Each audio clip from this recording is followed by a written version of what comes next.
As CenterPoint restores power to the final 20,000 customers in the dark now for 11 days, we hear your pleas to hold the power company accountable. Yeah, this major power outage from Beryl seems to be the straw that broke the camel's back for a lot of folks. The reliability issues have been festering for years.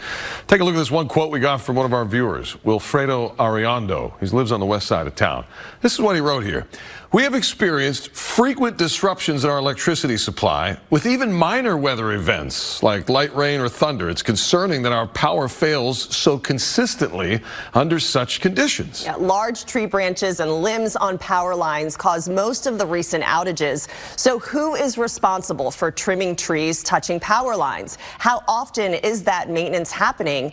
And why can't customers get straight answers from CenterPoint? This morning, investigative reporter Amy Davis is digging into this issue to answer your questions. Yeah, Owen and Sophia, in 2008, when Hurricane Ike knocked out power to 95% of CenterPoint's customers, we learned then that those outages were mostly from trees and limbs that blew into power lines. So following that storm, the Public Utility Commission passed a new rule requiring CenterPoint to report annually what they're doing to manage trees and vegetation around power lines.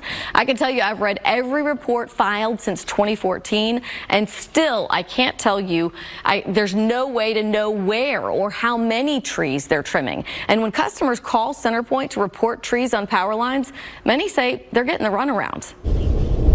The week before Beryl pounded Houston, Alex Fazzino in Barclay Square near Meyerland called CenterPoint Energy for help in his backyard.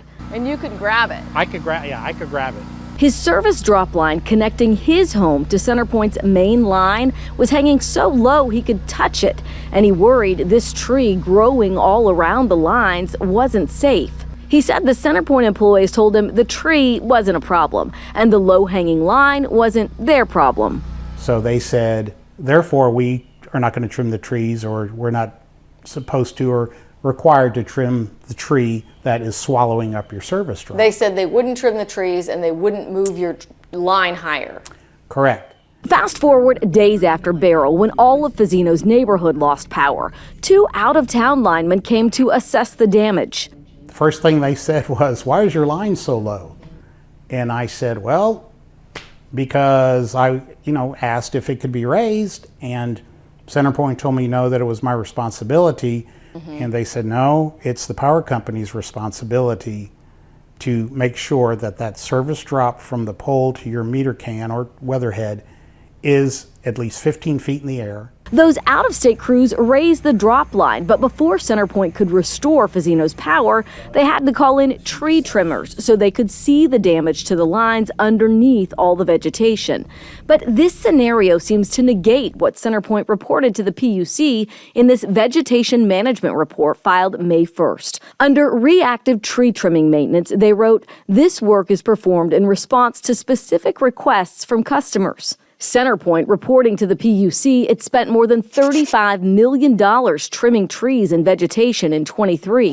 But the PUC doesn't require the company to report where the maintenance was completed. Where was the game plan? All right, where was, what areas did you work in? What did you accomplish? What do you have left to do? We know the Public Utility Commission is aware of intermittent outages caused by vegetation on lines. One customer complained to the PUC in January, writing, "We are constantly losing power in Kingwood regardless of weather, many times for multiple hours, which require us to toss the contents of our refrigerator." This letter to the customer from the PUC reveals in just 12 months, this homeowner lost power 32 times. 10 of those longer outages, the PUC said CenterPoint confirmed, were caused by vegetation. The cause of the 21 smaller outages is unknown. Yeah, there's no accountability, right? So that Kingwood homeowner did tell me that after she filed that complaint with the PUC in January, CenterPoint was in her neighborhood trimming the tree branches around the power lines in like a week. And since that time, she says she has not lost power at all until this storm, Hurricane Beryl. Now, we did ask CenterPoint to tell us where they trimmed all of that vegetation last year to the tune of $35 million. They did say that they're going to get back to us with that information. Yeah, but they haven't published that information since Ike. So, well, I guess we'll start now. Better late than... No, they do file those reports. charts, like every we know all the lines that have been.